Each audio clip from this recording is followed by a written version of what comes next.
Pengetahuan kami tidak ada satu hadis pun atau bahkan ayat Al-Quran pun yang mengkhususkan misalnya hubungan suami istri di hari-hari tertentu, malam-malam tertentu. Ya, tidak ada di hari-hari tertentu, malam-malam tertentu. Sehingga Syekh Wahbah Az-Zuhaili, Allah yarham, dalam kitabnya Al-Fiqhul Islami wa Adillatuh. Saya sarankan kalau ada rezeki beli kitab ini. Sudah ada terjemahannya dalam bahasa Indonesia. Ini bagus sekali. Komparasi fikih Islam, dalilnya lengkap. Itu salah satu guru kami. Saya diantaranya mengaji fikih kepada Syekh Wahbah Az-Zuhaili. Ini orang hebat nih. Disebut As-Suyutil Mu'asir. Imam Suyutinya kontemporer. Jadi kalau bicara biasa, tapi kalau nulis hampir di setiap bidang ilmu, beliau ada tulisannya. Banyak tulisannya itu. Syekh Wahbah Az-Zuhaili. Beliau menuliskan dalam kitabnya Al-Fiqhul Islami wa Adillatuh, cetakan tahun 1985, beliau sampaikan, walaysa minas sunnati, awas, walaysa minal sunnati al-jima' fi layalin muayyanah. Dan tidak tersebut dalam sunnah itu, ya terdapatnya kemudian isyarat hubungan seksual suami istri di malam-malam khusus. Misal di malam Jumat saja, atau di malam Sabtu saja, ya, atau di malam misalnya Senin saja, tidak disebutkan. Ya, tidak disebutkan. Bahkan ketika ayat Al-Quran turun itu bahkan di malam-malam Ramadan pun, ya, itu kalau misalnya terjadi hasrat itu diperkenankan. Ya, sepanjang waktunya diatur, yang tidak kemudian bertabrakan dengan ibadah-ibadah tertentu. Apa dalilnya? Quran surah kedua Al-Baqarah ayat 187, paling kanan sebelah atas. Ya, uhilla lakum lailatus siyami rafathu ila nisaikum. Hunna libasul lakum wa antum libasul lahun. Ya, dihalalkan bagi kalian kalau ingin bercumbu suami istri di malam-malam Ramadan, silakan saja. Silakan. Cuma dilakukan di waktu-waktu yang baik. Ya, dia pakaianmu, kamu pakaiannya. Berhubunganlah dengan baik. Ya, dengan cara yang elok dan seterusnya, seterusnya, seterusnya. Jadi tidak ada waktu-waktu yang spesial. Adapun mungkin tafsiran ini terkait dengan keterangan Nabi sallallahu alaihi wasallam di hadis riwayat At-Tirmidzi. At-Tirmidzi nama aslinya Muhammad. Bapaknya namanya Isa. Muhammad bin Isa tumbuh berkembang sampai wafat di Tirmidz, dikenal dengan At-Tirmidzi. Menyampaikan riwayat dalam kitabnya nomor hadis 496. Ya, man ightasala fi yaumil jumu'ati wa ghassala wa kabbara, ya, wabtakara. Siapa yang mandi di hari Jumat, mandinya sempurna hari Jumat. Mandinya sempurna, dibasuh awal sampai akhirnya. Ya, ghassala itu biasanya dalam bab fikih al-ghusl seperti mandi junub. Sempurna gitu kan? Ya, jadi teliti, rapi, ya, dari wudhu terlebih dahulu, kemudian rapi dari atas sampai bawah sempurna dibersihkan. Itu ghassala. Ya, ghassala yughassilu. Ghuslun babul ghusli, bab mandi secara menyeluruh. Ya, babul janabah, bab mandi dalam janabah. Babul ghuslu, mandinya itu mandi terkait dengan janabah. Ghassala diartikan itu. Siapa yang sebelum berangkat Jumat mandi, mandinya seperti orang mandi junub, sempurna dia. Kemudian dia berangkat ke Jumat di awal waktu, mengambil saf paling depan. Ada yang nafsirkan di awal waktu, ada yang nafsirkan ngambil saf paling depan, sepanjang tidak mengganggu saudaranya. Menafsirkan saf paling depan itu, bukan Anda kemudian melihat peluang di situ, kemudian menerobos orang, sampai orang tidak nyaman. Ya, punten, saf pertama nih, saf pertama, bukan. Ya. Datang di awal, duduk dengan nyaman. Ada orang datang, berikan ke lapangan. Bukan Anda datang terlambat, nerobos paling depan.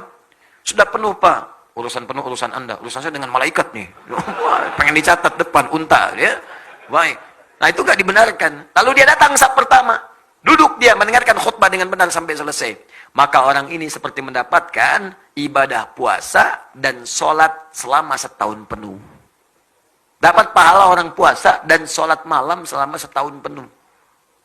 Cuman Jumat itu seperti hadis sahih. Termasuk oleh Syekh Al-Albani. Sahih hadisnya. Jadi kalau Anda berangkat di hari Jumat, Jumat itu peluang banyak pahalanya. Banyak sekali. Dari wudhunya, dari mandinya, dari macam-macamnya, dari berangkatnya sampai masuknya dicatat pahalanya, sampai sholawatnya, sampai istighfarnya, sampai berdoanya. Bahkan pasca Jumat pun ada doa khusus yang kalau Anda berdoa dengan benar sulit untuk ditolak. Hafal doanya? Hafal doanya? Ya. Allahumma ikfina bihalalika an haramik. Allahumma ikfina bihalalika an haramik. Wa aghnina bifadlika amman siwak. Wa bita'atika an ma'siyatik. 3 hal yang dimintakan. Pasca Jumat, minta. Sunnah, minta. Ya Allah, cukupkan aku ya Allah dengan segala yang halal darimu. Dan jauhkan aku dari segala yang haram yang tidak engkau tetapkan. Yang halal. Jadi kalau anda kemudian berumah tangga, cukupkan dengan istri yang halal saja ya Allah. Maka akan ditutup pintu-pintu zina, pintu-pintu selingkuh, pintu-pintu yang tidak baik. Didatap istri orang itu, sudah nggak ada getaran lagi. Udah selesai, biasa aja. Dia hijab oleh Allah. Yang menarik itu cuma istri sendiri. Istri orang punya orang. Nah, ini kan kadang-kadang pasangan sendiri kayak nggak menarik. Pasangan orang seperti ketarik-tarik. Punya media sosial, ditetap status seseorang. Punya media sosial, ditetap status suami orang gitu kan. Kenapa suami saya tidak seperti ustadz ya? Suami ibu ditetapkan oleh Allah sesuai dengan kepentingan ibu. Istri saya dikasih saya, atau istri orang lain dikasih suami seperti yang seperti itu. Kenapa? Karena itu yang sesuai untuknya. Itu yang bisa mengantarkannya ke surga. Partner untuk berbuat baik dalam kemuliaan. Itu poinnya. Dan Anda minta kepada Allah, jadi Anda nggak akan bersentuhan dengan yang haram. Harta, minta yang halal, Anda akan bersentuhan dengan yang haram. Di ke kantor pun ditutup dari yang haram-haram. Bahkan kadang-kadang yang haram nggak nyampe ke Anda. Ada proyek mau bagi-bagi nih, mau bagi yang haram. Ulah kasih saya mah soleh. Dipotong di depan, jangan kasih dia mah soleh katanya, nggak akan nerima. Paling-paling, duitnya ditolak, orang dicarekan. Uangnya ditolak, kita yang dimarahin. Paling diceramahin katanya. Ya, ditolak duluan, jadi belum nyampe ke kita, dijaga tuh. Ada aja pokoknya alasan-alasannya, nggak nyampe, ditolak, ditahan oleh Allah. Tahan. Jadi kalau Anda baca dari Jumat ke Jumat, aman Anda, setiap pekan Anda dalam keadaan aman. Rizki halal, pasangan halal, perbuatan halal. Jadi dijaga dengan yang halal, dijauhkan dari yang haram. Masya Allah. Wa aghnina bifudlika amman siwa. Ya Allah, saya ingin engkau berikan yang paling utama darimu saja. Saya nggak ingin dari yang lain. Maka kita minta kepada Allah yang paling utama. Jadi kalau di kantor ada sesuatu yang baik, kita dapat yang paling utama. Kalau ada surga dijanjikan untuk kita dapat yang paling utama surganya. Kalau rizki ada untuk kita, yang paling utama. Kalau di kampus belajar, dapat kampus yang paling utama untuk maslahat kita. Kalau kita dapat nilai yang paling utama untuk bisa kita amalkan. Ukurannya bukan besar kecil ya. Ukurannya sejauh apa kita bisa mengamalkan dari semua titipan itu. Itu yang utama. Boleh jadi bagi saya, sepeda utama. Bagi Anda, motor yang utama. Kenapa? Karena ukuran untuk menjaga amanahnya seperti apa kita bisa mengamalkannya. Itu poinnya. Jangan sampai minta mobil, tapi nggak bisa menjaga amanah. Begitu pulang, berat titipan Anda. Hati-hati. Orang itu nggak punya sepeda, mimpi punya motor, belum pernah mobil apalagi. Tapi ke masjid, sendalnya dipakai, berangkat 2 kilo jalan kaki. Anda sepeda ada, mobil ada, motor ada. Bahkan bercita-cita punya pesawat. Ke masjid aja nggak pernah dipakai, bagaimana hisapnya? Saya sering menyampaikan, kalau Allah titipkan amanah baru, pakai dulu untuk ibadah. Ada baju dikasih, pakai dulu untuk sholat, supaya hisapnya ringan. Pakai dulu. Ketika dihisap di hari kiamat, mulut dikunci, ditanya, dipakai apa baju ini? Bajunya bersaksi, Allahumma saya bersaksi. Bersaksi Allah, saya pertama kali digunakan oleh si fulan untuk sujud kepadamu. Ringan hisap Anda, tenang hatinya. Jadi kan kadang-kadang baju baru, udah dijahit, beres semua, pakai, pakaian pertama undangan. Dihisap kemudian, di hari kiamat, apa yang kamu lakukan pertama kali? Undangan ya Allah. Saya undang kamu 5 kali sehari, kenapa kamu nggak datang? Kenapa nggak datang? Apa jawabannya? Dan mulutnya dikunci. Itu poin-poinnya. Ya.